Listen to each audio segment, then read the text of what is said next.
আরে শিশির এনে কি কর, চল নামাজ যাই। না ভাই, আমি নামাজে যেতে পারবো না, আমার কাঠটা অনেক ভারী ভারী লাগতেছে, তুই যা। ও আচ্ছা ঠিক আছে। আরে শিশির এখন তো আসরে আজান দিয়ে দিছে, এখন নামাজ যাই চল। ভাই আমি এখন যেতে পারবো না, আমার কাঠটা অনেক ভারী লাগতেছে, তুই যা ভাই। বন্ধুর হাবভাব ভালো লাগতেছে না, যে ইমাম সাহেবের কাছে যাই দেখি কি বলে। আসসালামু আলাইকুম ইমাম সাহেব। ওয়ালাইকুম আসসালাম। ইমাম সাহেব যখনই আমার বন্ধুরে বলি নামাজের কথা তখনই বলে কাঠটা ভারী হয়ে আছে, এখন আপনি কিছু একটা করেন। আচ্ছা, তোমার বন্ধু এখন কোথায় আছে? বুধবাড়ির সামনে চলেন। এই যে ইমাম সাহেব, এটা আমার বন্ধু।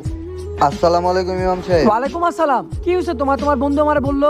ইমাম সাহেব, আমি যখনই নামাজ পড়তে যাই আমার কাঠটা অনেক ভারী ভারী লাগে, আমি জানি না আমার কি হয়েছে। ও আচ্ছা, এই ব্যাপার। এ নাও, জানামাজটা ধরো, এটা পরে তুমি নামাজ পড়ো, তোমার সব সমস্যার সমাধান হয়ে যাবে। আচ্ছা ঠিক আছে ইমাম সাহেব।